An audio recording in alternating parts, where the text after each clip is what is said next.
By the end of this video, you're gonna pick up at least 2 or 3 tips that are going to totally change your orchid game. It's gonna make your orchids healthier, happier, they won't die as much. So let's jump in. So you are in my orchid oasis.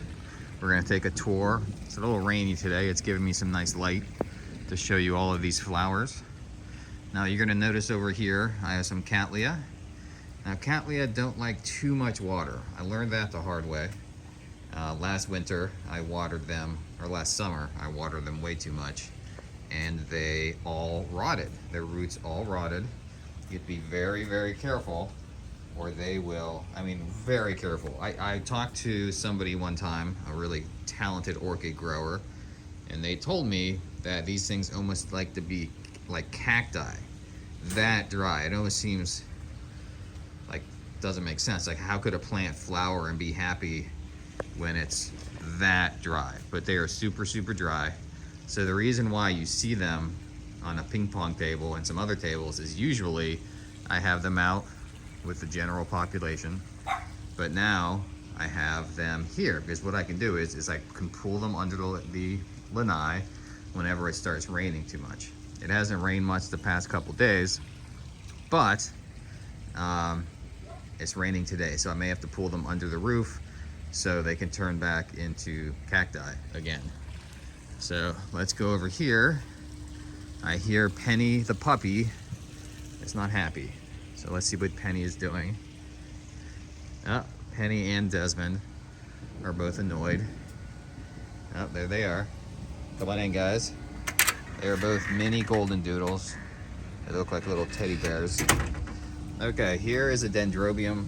I can't think of the exact name, but you see right here, we got some sort of fungus activity going on here. That's not good on the new growth. So what I did is I took this, which is thiamyl. It's the antifungal that almost everybody uses in the orchid world that knows what they are doing. Where is it? Here it is. So thiamyl. So this is something that you mix in water, and it is a systemic fungicide, which means you hit the leaf with it, it goes inside the leaf, and then the whole plant becomes resistant to fungus. So when the fungus gets on there, the systemic fungicide inside the leaves will kind of like hang out, and the fungus won't like it, and the fungus won't be able to sustain itself on the plant. So whenever I see something like this, first I cry, and then I spray it with this stuff. Sometimes you want to spray it again in a couple weeks. You're seeing the same. This is like my hospital area. See the same thing here. I sprayed it with my thiamyl. That stopped the fungus in its tracks, and now we're just hanging out to make sure that it's okay. Here's a bamboo orchid. I just kind of pulled this out from the back. Looks like it's pretty happy. Very easy to grow. All right, let's see here. What are we gonna do? Look, this cattleya has a little bud going on here. That's a Brassinova cattleya. These are mostly catasetum. So catasetum are very, very cool plants, very cool. So they're pretty easy to grow. You water the heck out of them and fertilize the heck out of them in the spring and summer, and then you basically cut off all watering in the fall and winter. And they bloom, all the leaves fall off, and what's left is this dried up piece of, so right, this is the old one, this is the new one. Flower comes out of this guy, leaves fall off, and then it looks like this. And then next year, even a bigger one will grow. So I learned the hard way that they are very, very susceptible to spider mites. I've never had spider mites before, but I just did. And it was bad, and it died, and so be careful. You can't even see the spider. I mean, they're teeny tiny. They're called spider mites, but it just looked like, I wish I had a picture or a, uh-oh. This is what it looks like. Well, that's not good. That is not good at all. Okay, well, it's emergency time. So, what we have here are spider mites. That is not good. Let's see if we can actually see one. They're so teeny tiny. All right, so what we do? All right, it's emergency time, but it's okay. We're not gonna panic. We're gonna go over here and get our trusty, this is Bio Advance 3-in-1 insect disease and mite control. This stuff's pretty powerful. Do not spray it on flowers or buds. It's gonna make it really mad. So shh. We're gonna hit the whole plant with this. Spider mites are screaming, dying as we speak. It's an ugly, so make sure you get the bottom right. They like to hang out underneath. Really soak this dude. I'll probably hit him again in a day or so. All right, well that was scary. That was scary. We averted disaster. So probably, I'm a little concerned here. So we're gonna hit all the plants around it. We're gonna hit with some spray underneath. Man, that was dramatic. You have to see that on film in real time. Whew. All right, we made it through. I just made this contraption, this hangy rod thing. As you can see, it's a 2x4x10, and then I made these little. This shows you. Look how amazing my craftsmanship is. It's horrible, but so we got 1, 2, 3. And this way we can have a huge hanging area. You can see I have lots and lots of hangy stuff. Now why do I do it this way? I have more hanging plants, mounted plants, plants in baskets than I do potted plants. And this is because in nature, orchids live in trees and they don't live in pots. So even if you look at something like this, even though it's in a basket, it's an inorganic media. This is just lava rock. It's a rock. So the roots kind of climb down in there. See them in here. But so all these plants are hanging because quite frankly, they get happy whenever you have, I find that the plants, oh, there's another, look at this. Whenever you hang a plant like this, they are happier. Mounted orchids are happy. I mean, look at this thing. I planted that, or I mounted that 2 or 3 months ago. So you can see, I just put this on here and the roots are going crazy. So this thing is way happier than if it was in a pot. So I strongly recommend you look into, I mean, I hang almost everything. Like, look, this is a dendrobium, hard cane dendrobium. Cattleya especially. I mean, every cattleya, if I can, I hang it. Definitely.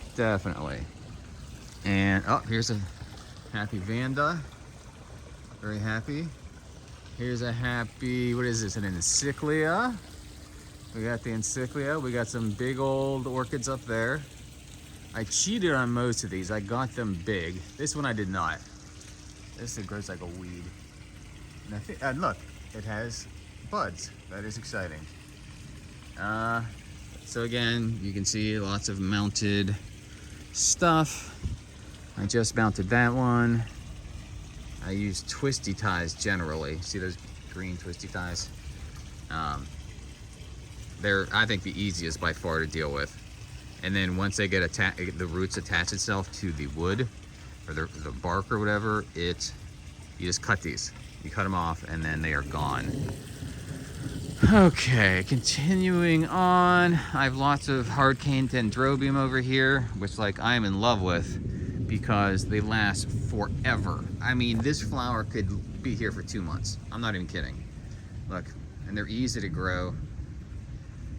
Okay, so now remember, I am in Southwest Florida. I'm in Sarasota, which is south of Tampa. So whenever I give advice, you have to think about your own environment. I am in a very hot, tropical, rainy, humid environment. And not only that, I am in a south-facing lanai, so it gets sun all day, every day. And the screen here is what's called a 20 by 20 screen. The mesh is tighter than a normal screen, and it has an SPF of 50. So I can use this and my plants are still fine. I'm not sure how this would work if you had just a normal screen. These are my, here are my air plants. I am not a big fan of air plants. They're kind of ugly, but you just sit them there. If you've never had an air plant, it literally, you just hang it, don't do anything to it. It lives off the air somehow, and it grows into this ugly looking thing. These are all ground orchids. We got some orange, we got some purple, we got some red. They are growing, I always say they're the easiest orchids to grow. Like, good luck trying to kill these things. As long as they are in decent, you know, they don't want to be packed in like hard dirt. They want like decent draining medium. And it has to be warm. You can't be doing this in like Iceland. But as long as it's nice and tropical, these things just grow. You never have to feed them. You never have to water them. You don't have to do anything. They're basically, you can't stop them.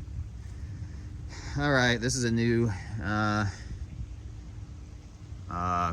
can't even think, shelving system here.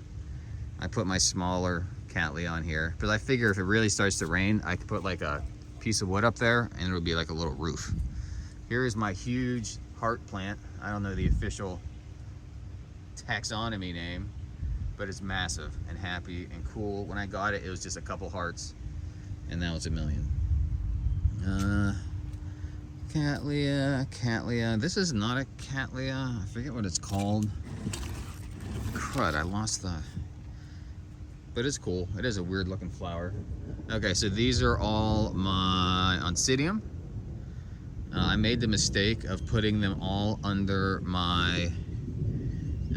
under a table on the ground. They're very close together. They're all under this table because I figured they didn't want quite as much light. And what ended up happening is they all got fungused, like that. Well, I cut most of them off, like that. So I had to spray this whole thing down with thiamyl. I'm gonna have to do it again, but I'm still getting tons of flowers from them. So I like Oncidium. I think they're very easy to grow as long as you give them air movement. This is a Madagascar palm. I have no idea why I have it in the middle of anything, because these, look at these thorns. That is nasty, but it's too heavy for me to move, so I am stuck with this thing next to everything else. Okay, now this is the Vanda world. So let's see what's going on here.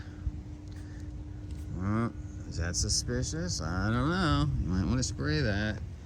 So Vandas, some of these species are gigantic and some are not. Here's a gigantic one. This is all one plant. Flowers. So we got some flowers there. This is my favorite Vanda right here. Usually it has a million different spikes, lots of blooms. Oh, look. Fun. It's so fun finding new. Okay, so look, this is the same plant. This is all the same plant. It has several Vandas attached to one mother plant, and it'll probably have lots and lots of spikes of that cool looking, colorful looking orchid. Here's another huge one that has these huge flowers. I mean, that is probably what, 4 or 5 inches across. This one here, it's weird, kind of weird looking. The flowers on this are like I've never seen before. I don't even know if this is, I guess it's Vandaceous. I got this at a show, an orchid show, and it was very expensive and very rare. So I look forward, I got it, it was blooming, it's never bloomed again, so I'm looking forward to this bloom And you can see on both sides there are spikes. There's a happy orange Vanda. And oh, this is cool. All right, so I did an experiment. I'm very scientific. So I took these 3 flowers. I sprayed this one with 3-in-1, Bio Advanced 3-in-1. I sprayed this one with Physsan, P-H-Y-S-A-N. If you're into orchids, you know what that is. It's like a disinfectant. And on this orchid, I did nothing. So what did I learn? 3-in-1, bad. Physsan, bad. Don't mess with flowers, I guess is what I learned. Just, it's frustrating because if they start to have bugs or fungus, like what the heck do you do? What do you spray them with? I'm still working on that question. So, like I said, big orchids. This one, it shows you how resilient Vandas are. It was scaring me because it had all of these gross fungus spots. So I sprayed it with Thiamil and I like threw it in a tree thinking it was dead. And then I looked out the other day and I saw this. And I'm like, what the heck? These Vandas are hard to kill. This is what you call, come on, give me focus. That's what you call bud blast. For whatever reason, the flowers stopped. I don't know if you can see that. Oh no. There's all kinds of reasons why. Oh, well, that's not cool. There's all kinds of reasons why these flowers bud blast. And I don't always know why, and it's annoying and frustrating. Here's another happy Vanda. And this is a novelty Phalaenopsis, which are different. They are sequential bloomers, which mean like they just continue down the spike, like one blooms and then the next and then the next. So if you cut the spike after it blooms, you basically completely stop the flowering cycle. Vandas, Vandas, Vandas. I have a few, as you can see. That's a cool Vanda. Okay, here's my table of mostly flowering stuff. Again, look at all this dendrobium here. I'm not exaggerating. I would say this has been 3 months. 3 months of dendrobium. This is a big, awesome, gorgeous encyclia. It starts way down here. Look at the size of that thing. It's huge. The secret here, lots of water. I watered this thing basically every day. I don't know. Okay, here's a good example. Like, look at this. What is going on with this guy? And what do you do? If you spray it with something, it's gonna die. If you know what to do, tell me in the comment section. I don't know what to do with these things once they start hurting like that.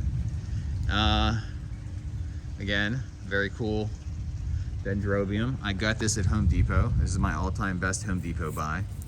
It's a, I can't remember what it's called. I was just looking it up today. It's a Spadaglaudiate. Here. Why? How do you focus this thing?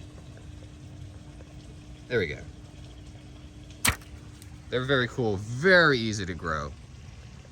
Very purple. Okay. Lots of dendrobium. Here's another example. It drives me crazy. What caused that little spot? Huh? What caused that? I don't know. And I don't know how to treat it without killing it. What you got to deal with as an orchid person. Did I do this one yet? No, this is my all-time, I shouldn't say all-time, just about one of my favorite Vandas. I mean, look at how many flowers are in this thing. I mean, there's got to be 100 flowers. 100. Look at the size of this thing. What's the secret, you might ask? Water it every day. They need water every day. They're heavy feeders. They like a lot of fertilizer. And I guess those are the secrets. So I guess that's my grand finale. That's a good place to stop, my grand finale. I will do these tours every once in a while, hitting you with some knowledge. If you want to learn more, please subscribe. Subscribing and liking gets us to more people. So if you want to learn more ways to make your orchids happy. Please subscribe. And I hope you learned something. I have a lot of fun doing these things. Trust me, I'm not an expert. I still kill a lot of plants, but we can learn how to kill plants together as an orchid family. Until we meet again.